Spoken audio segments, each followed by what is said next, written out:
Be me, Anon. Just a regular code monkey at a mid-sized tech company. Not F.A. Ang level, but we were good. Really good. We made specialized data management software for boring but very rich industries. Think logistics, energy, that kind of stuff. The money was good, the work was challenging, and the team was solid. For about 5 years, it was the best job I ever had. Our office culture was simple. Get your work done and do it well. That's it. No corporate rah-rah bullshit. No mandatory fun days. Your code and your results were all that mattered. Meritocracy in its purest form. At the center of this universe was Asher. Asher wasn't a manager. He wasn't a team lead. He was just Asher Senior Dev. But he was the guy, the oracle, the code whisperer. He was one of those 10x developers you read about but never actually meet. The dude would sit there, headphones on, staring at a screen for 6 hours straight without moving. Then he'd type for 15 minutes and solve a problem the rest of us had been wrestling with for 2 weeks. He never explained how he did it. He'd just push the commit with a note like, fixed memory leak, and go back to his trance. He was totally apolitical. I don't think I ever heard him talk about anything other than code architecture or his weirdly specific lunch orders. He was the load-bearing pillar of the entire engineering department. Then there was Jackson. Jackson was our lead project manager, a company veteran, been there since the beginning. If Asher was the brilliant but silent engine, Jackson was the chassis holding everything together. He knew every client, every project, every line of legacy code that was too scary for anyone else to touch. He was the guy who shielded us from stupid requests from sales and marketing. He mentored all the new hires, showed them the ropes. He had this calm, steady presence. When a project was on fire, Jackson was the guy you wanted in the room. He was fiercely loyal to the company and to his guys. One of those guys was Rylan. Rylan was a junior dev, maybe a couple of years out of college. Kid was hungry. He'd stay late, ask smart questions, take on the grunt work nobody else wanted. You could see he was putting in the hours to climb the ladder. Jackson took him under his wing, and Rylan was improving at an insane pace. We were all a well-oiled machine. Asher wrote the miracles, Jackson directed them, and guys like me and Rylan built the rest. Everything just worked. The company was growing, profits were up, clients were happy. It was a good place to be.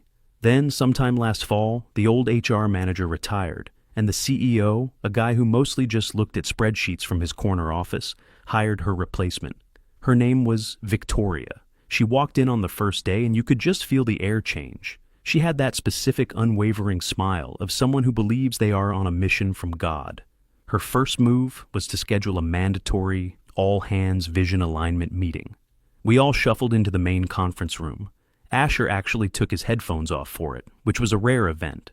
Victoria stood at the front with a PowerPoint presentation that was 90% corporate stock photos of diverse people laughing with salads. She started talking, and for the next hour we were flooded with a tsunami of buzzwords, synergizing our core values, unpacking our implicit biases, fostering a paradigm of inclusive equity.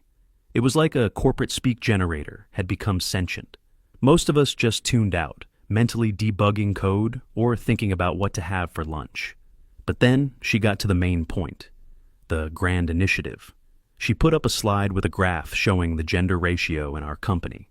Mostly male, especially in the tech and leadership roles. Shocker. Victoria announced that this was a systemic failure that needed bold, immediate action. Her solution was a new policy she called the Elevate and Empower Mandate. It sounded harmless enough until she explained the details. For the next fiscal year, all promotions to senior, lead, and management positions would be exclusively awarded to female candidates, not prioritized for, not encouraged for. Exclusively. She said it was the only way to aggressively correct the historical imbalance and break the patriarchal glass ceiling. The room was dead silent. You could have heard a pin drop on the carpet. I looked over at Jackson. His face was a stone mask, not a flicker of emotion. Rylan just looked confused, like he was trying to figure out if this was a joke. Asher had already put his headphones back on and was staring at his phone. Victoria finished her speech with a flourish, asking if there were any questions. Nobody said a word. The silence was heavy, uncomfortable. She just smiled that unwavering smile and said, "Excellent. I'm so glad we're all on board for this exciting new chapter. The first few weeks after the announcement were weird. On the surface, nothing changed. We all still had our work to do. But there was an undercurrent of something: resentment, frustration. Guys would talk in hushed tones by the coffee machine. The mood had soured. The general feeling was, okay, this is stupid, but let's just keep our heads down, do our jobs, and maybe this will all blow over. We were wrong. About a month later, a team-led position opened up in the web development department. It was the perfect next step for Rylan. He had been taking on more and more responsibility. Jackson had been grooming him for it. Rylan had single-handedly optimized the front end for our biggest client's platform, cutting page load times by 60%. He put together a killer application, documenting all his achievements, his project contributions, everything. Jackson told him it was a slam dunk. Under the old system, it would have been. Then Victoria's HR department took over the hiring process. Rylan went in for his interview. He said it was bizarre. They barely asked him about his technical skills or his project successes. According to him, the questions were all things like, how do you, as a man, plan to make space for non-male voices in your team? And describe a time you recognized and confronted your own privilege. He did his best to answer the corporate nonsense, but he was a coder, not a sociologist. A week later, the announcement came out. The new team lead was a woman who had been with the company for maybe 8 months. Her technical skills were, to put it mildly, not great. She was the kind of developer who would copy-paste code from a tutorial without understanding it, then spend 3 days wondering why it didn't work. We'd all had to clean up her messes before. Her primary qualification for the job, as far as anyone could tell, was that she was a woman. And she got the job. Rylan got a form email from HR thanking him for his interest. That was the first real crack in the dam. Seeing Rylan after that was tough. The kid was completely gutted. All that ambition, all that drive he had, it just evaporated. He stopped staying late. He stopped volunteering for tough assignments. He just came in, did the absolute minimum required of him, and left at 5 p.m. on the dot. The spark was gone. He had learned the hard lesson that his hard work meant nothing. Jackson tried to talk to him, to keep his spirits up, but it was no use. The damage was done. The rest of us saw it too. It sent a clear message. Don't bother trying. Your effort is worthless here. Morale, which was already shaky, took a nosedive into the floor. But the real turning point, the thing that started the avalanche, was what happened to Jackson. Our department director, a guy who had been with Jackson since the early days, announced his retirement. This was it. This was Jackson's time. He had been the second in command for years. He knew the department inside and out. He had the respect of every single person on the team. It was the natural, logical, and deserved next step for him. He was the only person who could actually do the job effectively. Everyone knew it. We all just assumed that even Victoria's insane policy would have to have an exception for a case this obvious. Again, we were wrong. Jackson didn't even get a formal interview. Victoria announced the new director of engineering at another all-hands meeting. She introduced a woman from outside the company. Her resume was full of impressive-sounding titles from trendy startups that had all gone bankrupt within 2 years. Her entire professional experience was in marketing and brand management. She had never managed a technical team. She had never shipped a piece of software in her life. Her opening speech was a masterpiece of meaningless jargon. She talked about disrupting the tech space and leveraging our brand identity to a room full of engineers who just wanted to know about server specs and deployment schedules. We were all looking at Jackson. He stood in the back of the room, arms crossed, with that same stoic, unreadable expression. But you could see it in his eyes. 20 years of loyalty, of building this company from the ground up, and he had just been tossed aside for a complete stranger because of ideology. The new director was a disaster from day one. She didn't understand our product, our clients, or our workflow. She'd schedule pointless meetings that would last for hours, where she would talk about company culture and our brand's narrative. We were falling behind on critical deadlines because our new boss wanted to discuss the color palette for the new internal newsletter. The first major test came with Project Aegis. It was a massive security overhaul for our biggest client, a multi-billion-dollar energy consortium. The deadline was absolute. The penalty for being late was catastrophic, both financially and reputationally. Jackson had planned the entire project roadmap months in advance. It was complex, but achievable if we followed his plan. The new director threw his plan in the trash. She said it was uninspired and lacked a disruptive vision. She came up with her own plan, which she apparently designed over a weekend using a mind mapping app. It ignored all the technical dependencies. It promised features that were physically impossible to implement in the given time frame. It was, in short, a work of fantasy. Jackson tried to warn her. He went to her office and calmly, professionally, laid out the technical reasons why her plan would lead to failure. He explained the server architecture constraints, the database integration issues, the manpower limitations. Her response was to tell him that he had a negative mindset and was resisting a female-led vision. She accused him of being threatened by a strong woman in leadership. Jackson just walked out of her office without another word. So, we were forced to follow her insane plan. It was a death march. Nothing worked. The different modules didn't integrate. The new security protocols were causing catastrophic data corruption. The team was working around the clock, fueled by caffeine and pure despair. 2 weeks before the deadline, the whole system had a complete, catastrophic failure during a staging test. The core database was wiped. The backups were corrupted. It was the apocalypse.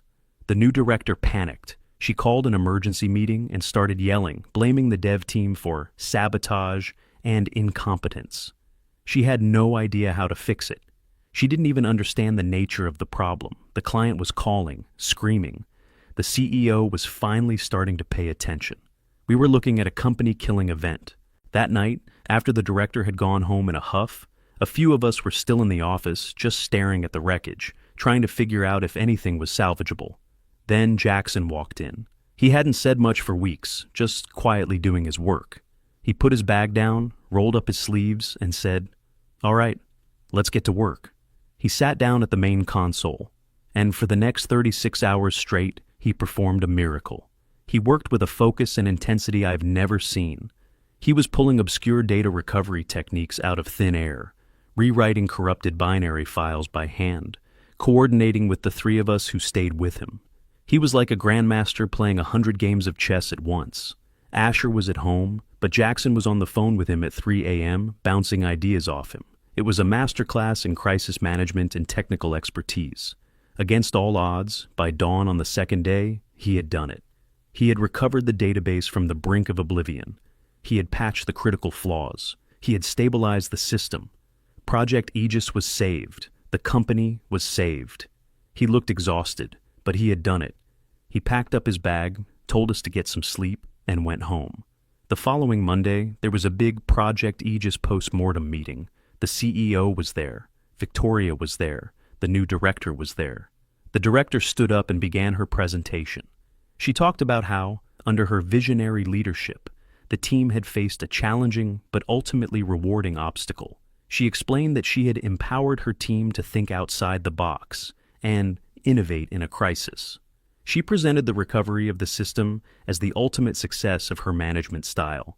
She took full, complete credit for everything Jackson had done. She never mentioned his name, not once. She portrayed him and the other senior guys as part of the old guard who had created the problems she had so brilliantly solved. I watched Jackson's face. Nothing. Not a single muscle moved. He just sat there, listening to this woman steal his triumph, erase his contribution, and paint him as the villain. And Victoria sat next to her, nodding approvingly.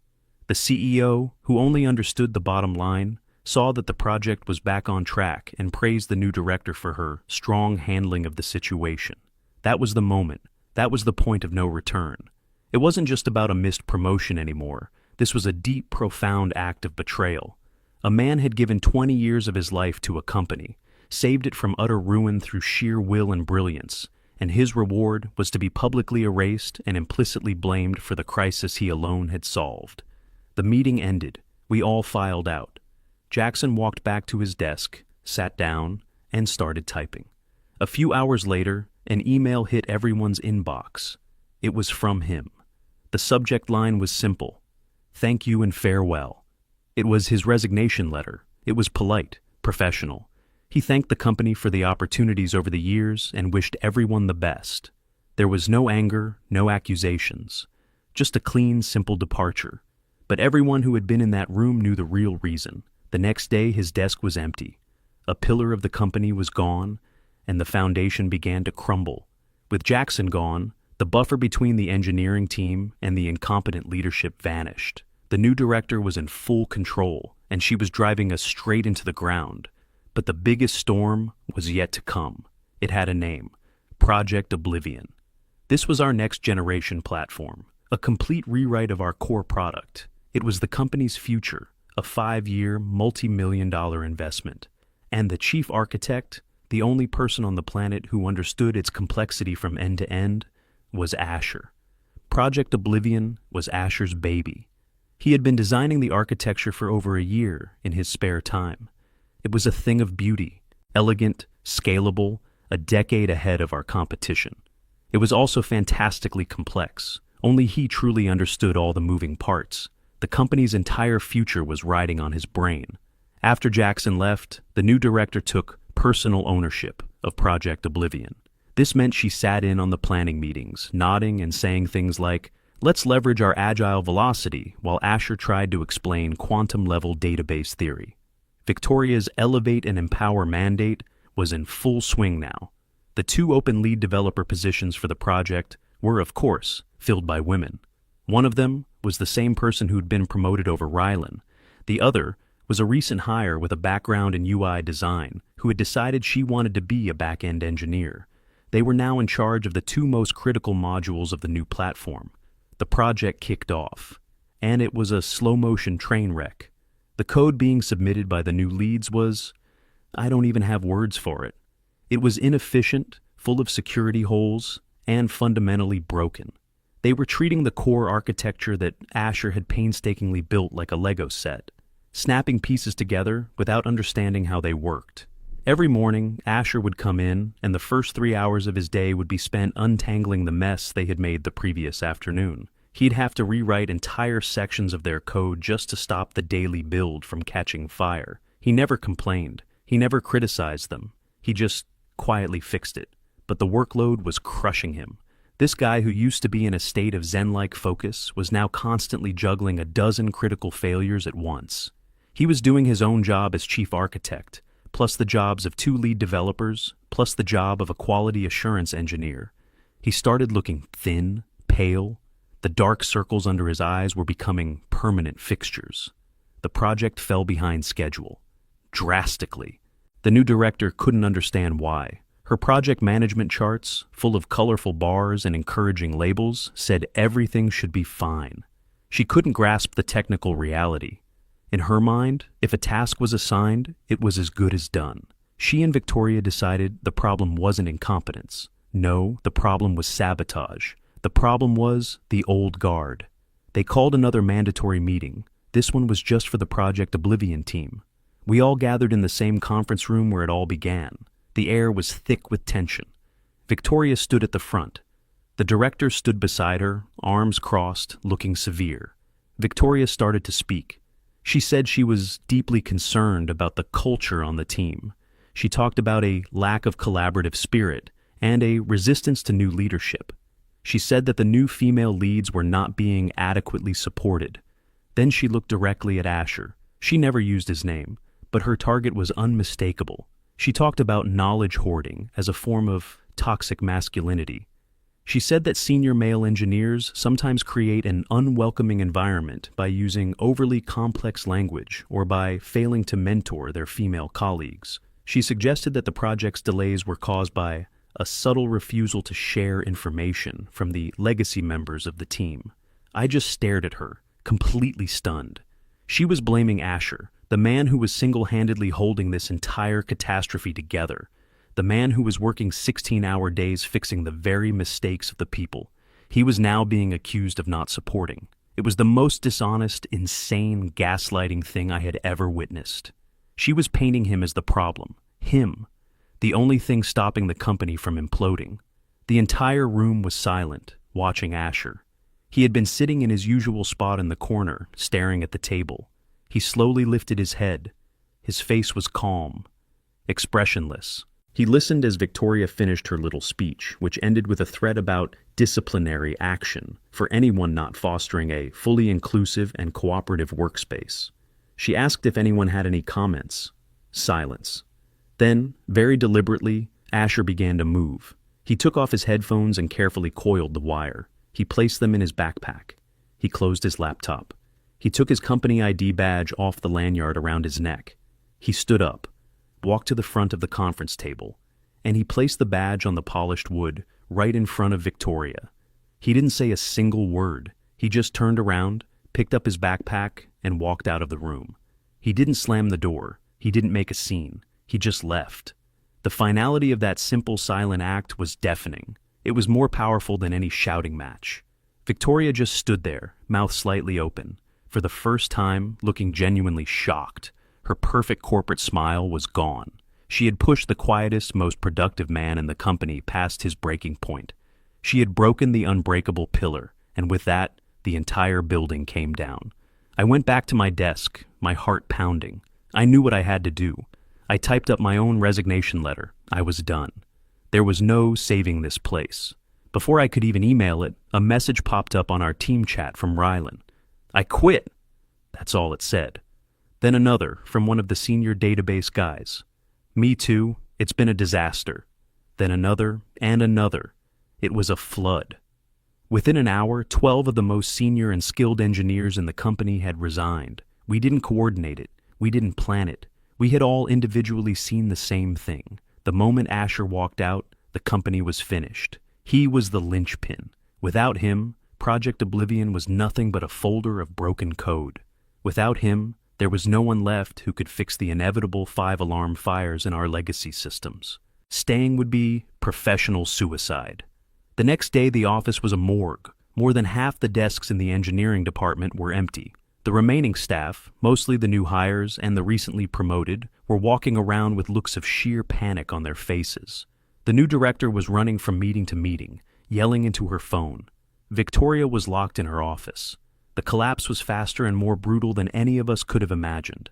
Project Oblivion was officially declared dead within 48 hours. The source code was a useless pile of digital rubble that no one understood. Then, the client from Project Aegis reported a major system outage. A critical bug had surfaced in a part of the system only Asher and Jackson truly understood. There was no one left to fix it. The client invoked the penalty clause in their contract, a multi-million-dollar hit. At the same time, 2 other major clients, hearing about the mass exodus of talent, pulled their contracts. The company's revenue stream was cut in half in the space of a week. The CEO finally emerged from his office. He looked like he had aged 10 years. His world of neat, predictable spreadsheets had been set on fire. He called an emergency meeting with all remaining department heads. We heard the story later from one of the marketing guys who was there.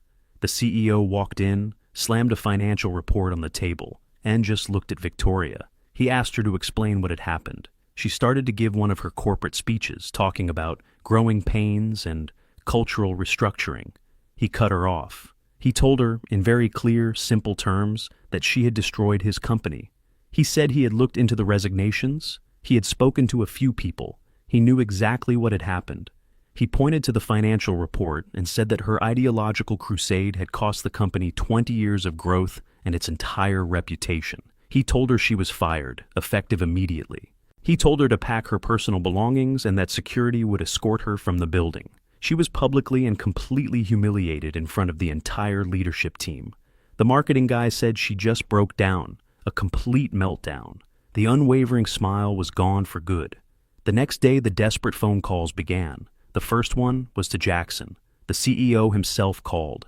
He offered him his old job back. He offered him the director position. He offered him a massive pay raise and a huge bonus. Jackson listened patiently to the whole pitch. When the CEO was done, Jackson calmly said no. The CEO was stunned. He asked why. What would it take to get him back? Jackson's reply was simple. He said it was never about the money or the title. It was about respect, and that was something the company had proven it didn't have. Then the CEO tried to call Asher. He called his cell phone a dozen times. Asher never picked up. He never called back. He had simply vanished, a ghost in the machine he had built. The CEO tried to reach out to the rest of us. We all gave him the same answer. No. The damage was done. The trust was gone. There was no going back. So, what happened after all that? The old company limped on for a few more months, a shell of its former self. Eventually, it was bought out by a larger competitor for pennies on the dollar, just for its client list. Most of the remaining staff were laid off.